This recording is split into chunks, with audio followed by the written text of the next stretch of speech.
하나님은 우리의 감정을 소중히 여기십니다. 감성 기도는 우리의 감정을 돌보는 기도입니다. 하나님 인간을 창조하실 때 감정을 창조하셨고, 또 우리는 그런 감정을 따라서 생활을 할 때가 많습니다.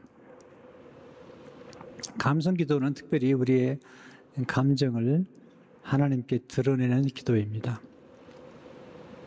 감정은 저절로 일어나는 것이 아니라 어떤 사건이나 관계, 그런 그 환경에 의해서 일어나기도 합니다.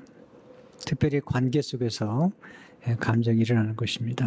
네이버 사진을 보니까 감정이란 어떤 현상이나 일에 대하여 일어나는 마음이나 느끼는 기분이다. 한문 사진을 보니까 감정이란 느끼어 일어나는 슬픔, 기쁨, 좋음, 싫음 따위의 마음이나 심리 상태입니다. 이런 감정 속에는 감추어져 있는 우리의 욕구가 있습니다. 그래서 잘 읽어내는 게 필요한 것입니다. 특별히 감정 가운데 감정이 상처를 입게 되면 그 감정이 상한 감정이 됩니다. 치유가 돼야 되고요. 우리 몸에도 상처가 생기면 상처가 치유되고 회복되는 기간이 좀 시간이 필요하잖아요. 감정도 마찬가지죠. 감정이 이렇게 상하게 되면 그 감정이 회복되는데 시간이 걸리죠. 이 감성 기도를 잘 드린 분들이 몇 분 있는데요. 성경에 많이 나오긴 하지만 그중에 오늘은 한나를 통해서 한나가 상처 입은 감정을 어떻게 기도로 치유를 받았고 또 그 과정에서 어떤 축복을 받았는지 말씀을 나누고 싶어요.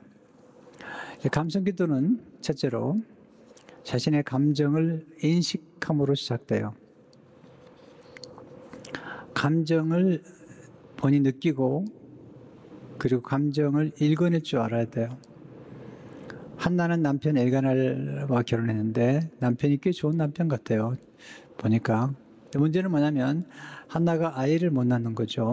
그 당시에 아이를 낳는 건 굉장히 중요해요. 왜냐하면 대를 잇기 때문에 그래요. 기업을 이룰 때 기업을 이어가는 사람들이 그 기업을 이루어가는 과정에서 이 아들을 낳는 게 굉장히 중요하거든요. 엘가나는 제사장 그런 가족으로 보여요. 비록 그들이 에브라임 산지에 살긴 하지만 이제 제사장들 가운데 이렇게 도피성이나 이런 데 머무는 분이 있는데 엘가나는 그런 가족 같아요. 문제는 한나가 아이를 못 낳으니까 둘째 아내를 데려온 거죠. 그게 이제 이 집안의 전쟁이 된 거죠. 펄복이 쓴 대지에 보면 아무리 큰 지붕 아래에도 두 여자가 함께 살 만한 그런 지붕의 크기는 없다는 거죠. 둘째 아내를 데려왔는데 문제는 이 아내가 아이를 낳은 다음에 이 조광지처 한나를 괴롭히는 거죠. 6절에 보시면 여호와께서 그에게 임신하지 못하게 하심으로 그의 적수인 이 적수라고 그랬어요. 대적, 원수죠. 분인나가 그를 심히 격분하게 하여 괴롭게 하더라.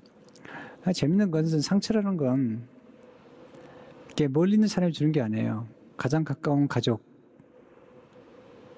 아주 가까운 사람들끼리 상처를 주고받는 거죠. 그러니까 한나에게 상처를 준 건 분인나고요. 또 한나에게 또 상처를 준 건 분인나를 데려온 남편이죠. 그러니까 지금 한나의 경우에는 사실은 분인나가 오기 전부터 그녀의 감정 가운데 견딜 수 없는 감정이 하나 있었어요. 그게 수치심이라는 거예요. 아이를 낳지 못했다는 수치심. 그 당시에 요즘이야 뭐 결혼하고도 아이를 안 낳으려고 하는 분도 많지만 그 당시에는 수치심이 있었어요. 근데 이 여인이 분인나가 와가지고 너무 업신여기는 거예요. 심히 격분하다는 말이 현대인성에 보니까 몹시 괴롭히고 업신여겼다는 거예요. 분인나가 한 번만 상처를 준 게 아니고 반복하는 거죠. 그래서 그녀의 감정이 이제는 폭발해버린 거죠. 울음으로 음식을 먹지 않은 것으로 반응을 보이고 있어요. 실제로 보시면 매년 한나가 여호와의 집에 올라갈 때마다 남편이 그가 참에 분인나가 그를 격분시키므로 그가 울고 먹지 아니하니 감정이 상하니까 음식 맛이 상실됐어요. 또 식욕을 잃어버리고 그리고 슬픈 여자가 된 거죠. 그걸 알아는 차려요. 근데 이 엘가나가 하는 말이 별로 한나에게 위로가 안 돼요. 8절에 보니까 그의 남편 엘가나가 그에게 이르되 한나여 어찌하여 울며 어찌하여 먹지 아니하며 어찌하여 그대의 마음이 슬프냐 내가 그대에게 여러 아들보다 낫지 아니하냐 하니라. 이렇게 남편들이 아내의 마음을 몰라줘요. 저를 포함해서.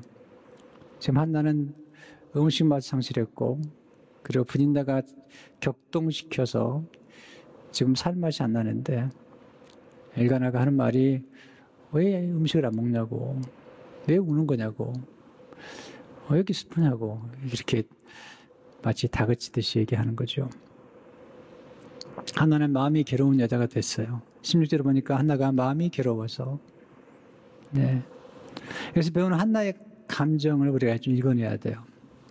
수치심, 모멸감, 업신여김을 당한 느낌, 슬픔, 괴로움, 무력감, 그리고 원통함 이런 감정을 가지고 있습니다. 특별히 엘리에게 고백한 감정은 원통함과 격분함이죠. 16절에 보면 당신의 여정을 악한 여자로 여기지 마옵소서. 내가 지금까지 말한 것은 나의 원통함과 격분됨이 많기 때문이라 한지라. 이 격분이란 단어가 몹시 분하고 노여운 감정이 북받쳐 오른 거죠. 지금 한나는 몹시 분해 있고요. 노여하고 있습니다. 아주 중요한 것은 한나가 자신의 감정을 읽어냈다는 거예요. 뿐만 아니라 자신의 감정을 표현했다는 거죠. 이건 굉장히 중요한 겁니다. 많은 분들이 감정을 잘 읽어내지 못해요. 감정을 억누르다가 감정 불감증에 걸려버려요. 문제는 이렇게 좋지 않은 감정을 억누르다가 나중에는 좋은 감정도 느끼지 못하는 어떻게 보면 참 불행한 사람이 되는 거예요. 자, 감성지수는 뭐죠? 이렇게 짧게 설명할 수 있어요. 자신과 다른 사람의 감정을 이해하는 능력이에요. 이거 굉장히 중요한 거예요. 자신의 감정을 이해해야만이 다른 사람의 감정을 이해할 수 있어요. 그래야만이 공감을 이루는 거예요. 공감. 네. 그러니까 이 감성지수가 굉장히 중요하다는 사실을 이분이 연구를 했고, 그리고 감성지수를 개발하는 원리들을 이분이 제시를 하는 거죠. 근데 한나는 자신의 감성을 알았어요. 감정을 인지했고 감정을 표현할 수 있을 만큼 그런 감정지수가 꽤 높았던 여자죠. 둘째로 감성기도는 자신의 감정을 기도로 하나님께 드러내는 것입니다. 자, 여기서 기독교인과 비기독교인의 차이가 나타납니다. 예수 믿지 않는 사람들은 감정을 수평적인 관계에서만 이해를 해요. 그러나 기독교는 수평적 관계에서 관계를 이해하되 하나님과의 수직적인 관계로 또한 감정을 풀이해 나가는 거죠. 한나는 자신의 상처가 분인나에게서 왔다는 사실을 알아요. 또 하나 아는 게 있습니다. 분인나뿐만 아니라 자기 남편에게서 상처가 왔다는 사실을 압니다. 그러나 거기서 끝나지 않습니다. 본인의 문제를 하나님께로 가져갑니다. 하나님과의 관계에서 이 문제를 풀죠. 그게 오늘 10절의 말씀이죠. 한나가 마음이 괴로워서 여호와께 기도하고 통곡하며, 이게 하나님께 기도하러 나갔다. 제가 이제 감정에 대해서 많이 연구를 해봤는데요. 또 제 집에 감성에 관한 책들이 너무 많아요. 왜냐하면 제가 이 문제를 이해하지 않으면 먹기가 어렵거든요. 그래서 감성의 온도, 감성의 끝에 서다, 감정을 다스리는 그런 책들이 너무 많은 거예요. 네, 저는 뭐 감정에 휘둘리지 않기로 했다. 뭐 이런 책들이 많은데 감정에 관한 책들을 많이 연구하고 공부를 해봤는데요. 네, 대부분의 책들은 이제 수평적인 관계에서만 다루는 거죠. 그런데 그리스도인들은 이 감정을 하나님과의 관계 속에서 다루는 겁니다. 근데 중요한 건 어떤 감정이 상했을 때 그 감정이 상한 이유가 있다는 거예요. 그 상한 감정의 이유가 뭘 의미하냐면 우리 내면에 깊이 내재해 있는 어떤 욕구나 갈망이라는 거죠. 하나가 그걸 찾아낸 거예요. 그 뭐냐면 제가 지금 분인 나에게 격분하고 엘가나에게 섭섭한 것들이 본인이 아이를 갖지 못했기 때문에 생긴 감정이란 사실에 그 감정의 근원을 찾아낸 거죠. 그래서 11절에서 기도하고 있는 거죠. 소원하 이르되 만군의 여호와여 만일 주의 여종의 고통을 돌보시고 나를 기억하사 주의 여종을 잊지 아니하시고 주의 여종의 아들을 주시면 내가 그 평생에 그를 여호와께 드리고 삭도를 그의 머리에 대지 아니하겠나이다. 그러니까 지금 한나의 고통은 아이를 갖지 못하는 데 있다는 거예요. 자, 여기서 이제 어떻게 한나가 자신의 감정을 치유하고 하나님이 어떻게 감정을 치유하는지 그 과정을 좀 공부하면 굉장히 도움이 돼요. 여러분에게 정말 유익이 돼요. 첫째로 자신의 감정에 귀를 기울이는 것이 지혜입니다. 감정이 말을 걸어오는 거예요, 우리에게. 감정을 무시하는 것은 바람직하지 않아요. 사실 감정을 무시하는 것은 감정을 솔직하지 않은 거죠. 일단 감정에 귀를 기울일 필요가 있어요. 왜냐하면 감정에 귀를 기울이면서 우리는 그 감정을 가지고 하나님께 나갈 수 있기 때문이에요. 우리가 하나님 앞에 나갈 때만이 감정이 내 안에 있는 깊은 욕구를 알게 되는 거죠. 찾아내는 거죠. 내 문제가 남편과 분인 나에게만 있는 것이 아니라 내 문제의 근원 속에 함께하는 분이 계신데 하나님이시구나. 그게 6절의 말씀이에요. 네, 여호와께서 그에게 임신하지 못하게 하심으로. 하나님이 임신하지 못하게 하셨다는 거예요. 그러니까 지금 이 한나의 감정에 귀를 기울이는 중에 그 한나의 감정의 뿌리, 본인의 감정의 뿌리 속에 하나님이 지금 아이를 갖지 못하게 했다는 사실을 알게 된 거죠. 두 번째, 상한 감정은 고백과 눈물로 치유가 돼요. 고백과 눈물로. 먼저 고백하죠. 15절을 보게 되면 여호와 앞에 내 심정을 통한 것뿐이오니 16절을 보시면 내가 지금까지 말한 것은 나의 원통함과 격분됨이 많기 때문입니다. 이 고백이 굉장히 치유를 줍니다.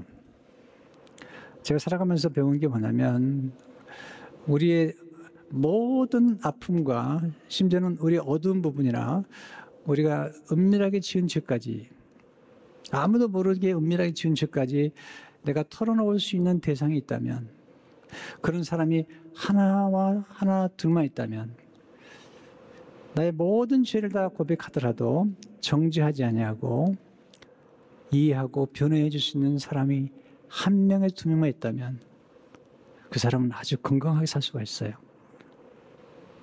제가 중요한 포인트는 뭐냐면 우리가 정말 우리 내면에 있는 감정들이나 이런 감정들을 솔직하게 고백하고도 그걸 오해받지 않고 이해해 줄 수 있는 사람이 있으면 좋은데 없으니까 사실 우리 하나님께 나가는 거죠. 그래서 하나님께 나가서 털어놓는 것입니다. 세 번째, 감성기도는 침묵기도로 이어집니다. 12, 13절을 보게 되면 그 여호와 앞에 오래 기도하는 동안에 엘리가 그의 입을 주목한 즉 한나가 속으로 말하며 입술만 움직이고 음성은 들리지 아니하므로 엘리는 그가 취한 줄로 생각한지라. 이게 굉장히 놀라운 거예요. 애통하고 울다가 어느 순간에 침묵으로 들어간 거예요. 거기서 격한 감정의 파도가 고요한 호수처럼 돼버리는 거죠. 그리고 감정이 정화가 되고 그리고 감정이 고요해져요. 그러면서 신비롭게도 이때 미움이 사라져요. 이걸 아빌라의 테레사는 거둠의 기도란 말을 썼어요. 하나님의 거두가시는 거예요.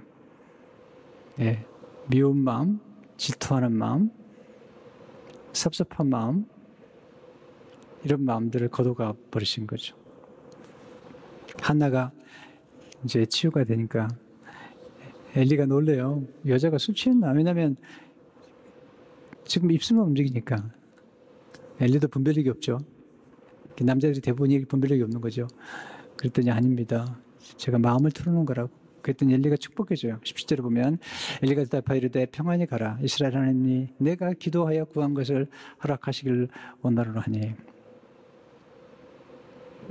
이 말을 듣고 한나의 변화가 나타나요. 몸에. 얼굴의 변화가 나타나고요. 18절에 보면 이르되 당신의 여종이 당신께 은혜 있기를 원하리다 하고 가서 먹고, 이게 가서 먹고라는 단어가 굉장히 중요한 거냐면 한나가 안 먹었잖아요.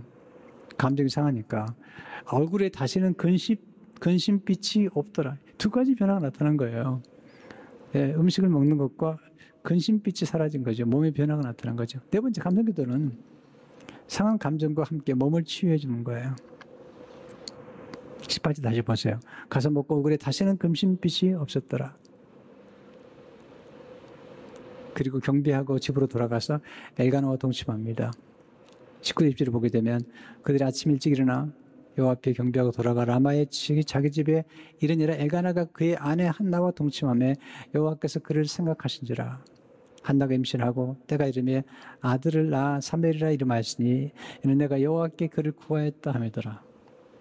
한나가 감정이 상했을 때는 이 엘가나가 보기 싫은 거예요. 그래서 동침하려고 그러면 손을 쳐버리는 거죠. 부인한테 가라고. 당신 그렇게 얘기 잘나는 여자한테 가라고. 몸이 안 열리는 거죠. 그런데 감정이 치유가 됐어요. 엘가나도 이해가 되는 거예요. 오직 했으면 그렇겠는가. 나를 그렇게 사랑하면서도 이해가 되면서 네, 음식을 먹으니까 건강해지고 얼굴에 수심이 사라졌고 엘가나가 사랑스러워지기 시작했어요. 그러니까 아이가 생긴 거예요. 물론 하나님이 임신케 하신 건 맞아요. 그러나 하나님이 임신케 하는 과정이 있는 거예요. 몸이 따뜻해진 거예요. 마음이 따뜻해진 거예요. 이게 물론 이렇게 감성기도만 드린다고 해서 불임의 문제가 다 해결된다고 제가 얘기하는 게 아니에요. 오해하지 마시고요. 그러나 불임의 문제가 해결되든 안 되든 간에 감정이 치유가 되면 분명히 몸의 변화가 나타나고 또 관계의 변화가 나타나고 삶이 풍성해지는 건 분명히 맞는 것 같아요. 다섯 번째로 감성기도 통해서 감성 지수가 높아져요. 왜냐하면 감정을 인식하고 감정을 토론하고 감정이 치유되는 과정을 통해서 감정을 다스리는 그리고 감정을 승화시키는 능력이 생긴 거예요. 이 감성 지수라는 것은 자신의 감정을 알고 다스리고 뿐만 아니라 이 감정을 극복해내고 자신 안에 있는 부정적인 감정을 긍정적인 감정으로 변화시킬 수 있는 그런 힘인 거예요. 하나님 앞에서 본인의 감정을 솔직하게 털어놓는 게 필요해요. 시편은 그런 게 많이 나오잖아요. 네, 또 여러분도 그런 기도를 드리고 있다고 생각해요. 가장 어리석은 사람은 뭐냐면 하나님만이 채워주시는 것을 남편과 아내에게 요구하는 거예요.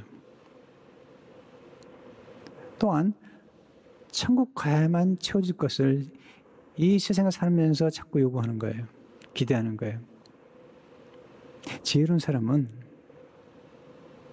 하나님이 채워주시는 것과 사람이 채워주시는 것을 구별하고 어느 적정선에서 만족할 줄 아는 사람인 거예요. 하나님이 채워주는 것을 남편에게 채워달라고 아내에게 채워달라고 하는 것까지 가면 무리가 되잖아요. 그러니까 너무 힘든 거예요, 인생이라는 게. 그러지 말고 내려놓으세요. 일찌감치 내려놓으시고 감정은 중요한데 그 감정을 하나님과의 관계에서 성숙히 갈 뿐만 아니라 적정한 선에서 만족할 수 있어야 돼요. 이 정도면 충분하다. 이 정도면 감사하다. 네, 그래야지 삶이 행복해지고 삶이 풍성해지는 것이죠. 성령님의 도우심을 받아 감성 기도를 드리십시오. 이사야 61장 1절을 보게 되면 주 여호와의 영이 내게 내리셨으니 이는 여호와께서 내게 기름을 부으사 가난한 자에게 아름다운 소식을 전하게 하려 하심이라 나를 보내사 마음이 상한 자를 고치며 포로된 자에게 자유를 갇힌 자에게 노임을 선포하며 이 성령이 오셔야만요. 우리는 하나님과의 수직적인 관계에서 성령이 오셔야지 마음이 상한 자를 고칠 뿐만 아니라 우리 안에는 미움의 감옥, 복수심의 감옥, 과거의 상처의 감옥, 섭섭함의 감옥, 분노의 감옥, 이런 감옥으로부터 열등의식의 감옥, 모멸감이라는 감옥, 업신여김을 당한 그런 기분 나쁜 것에 대한 것으로부터의 치유가 나타나는 거죠. 그뿐만 아니라 우리의 감정을 역전시키고 반전시키는 놀라운 역사가 성령의 역사 3절을 보시면 무릇 시온에서 슬퍼하는 자에게 화관을 주어 그 죄를 대신하며 기쁨의 기름으로 슬픔을 기쁨으로 그 슬픔을 대신하여 찬송 옷으로 근심을 대신하시고 그들의 의의 나무 곧 여호와께서 삼으신 그 영광을 나타낼 자라 일컬음을 받게 하려 하심이라. 성령이 도와주시니까 놀라운 변화가 나타나죠. 한나가 슬퍼했던 한나가 이제는 감정이 치유가 돼서 감사와 찬양의 노래를 부르게 돼요. 이게 사무엘서 2장 1절의 말씀이죠. 한나가 기도하되 내 마음이 여호와로 말미암아 즐거워하며 내 뿔이 여호와로 말미암아 높아졌으며 내 입이 내 원수들을 향하여 크게 일렀으니 이는 내가 주의 구원으로 말미암아 기뻐합니다. 한나가 이렇게 얘기하잖아요. 내 마음이 남편으로 말미암아 즐거워하며가 아니에요. 네, 그랬으면 좋겠는데 그렇게 되지 않아요. 여호와로 말미암아서 즐거워하는 것입니다. 여기서 한나의 생애가 바뀌죠.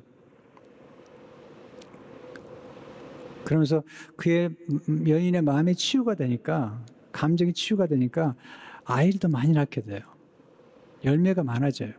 자, 보세요. 제가 지금 자꾸만 설교가 길어지시는데요. 하나만 더 말씀드릴게요. 여러분의 삶 가운데 여러분의 감정을 움직이는 어떤 핵심 감정이 뭔지요. 어떤 분은 자꾸 짜증을 내요. 이분은 핵심 감정이 짜증이에요. 그러니까 자꾸 주위의 사람들이 떠나요. 어떤 분은 핵심 감정은 항상 기쁨이에요. 너무 좋은 거예요. 또는 감사예요. 또는 사랑스러움이에요. 이런 감정의 어떤 핵심 감정을 가지고 있는 분들은 일이 잘 풀려요. 자, 또 하나 중요한 게 있는데 이게 뭐냐면 우리가 이 감정을 할 때 어떤 감정 상태에서 가장 좋은 결과를 만들어내는지 저는 이걸 제가 경험했어요. 자, 그 상태를 알고 그런 상태를 만들어가는 게 감정 지수예요. 그러니까 저는 이제 뭐 글을 쓸 때 어떨 때는 이렇게 책을 몇 권 읽고 쓰면 어떤 상태가 만들어져요. 또는 묵상도 하고요. 때로는 쉬었다 일어나면 굉장히 좋아요, 기분이. 근데 제가 오후 시간은 별로 안 좋아요. 오후 3시나 4시는 아주 리듬이 안 좋아요. 그때는 누가 찾아오면 잘 안 만나려고 그러고 만나더라도 중요한 결정을 안 해요. 왜냐하면 제 바이오 리듬이 깨져버려요. 그때는 좀 쉬어줘야 돼요. 이거 본인이 알아야 돼요. 어떤 마음의 상태에서 가장 최상의 프로덕션이 나오는지요. 그리고 그런 감정을 어느 때나 만들어낼 수 있다면 그 사람은 감정 지수가 굉장히 탁월한 거예요. 뿐만 아니라 이제 감정의 훈련이 돼버린 거죠. 그게 이제 성령의 도우심을 따라 훈련을 받게 되면 그런 변화가 형성이 되는 거죠. 그러면 어느 순간에 어떤 사람이 마음에 안 들었다가도 내 마음의 상태를 바꾸면서 그 사람을 좋아하게 만들 수도 있어요. 스스로가요. 이런 것들은 이제 굉장히 중요한 영성 훈련과 함께 삶의 기술이죠.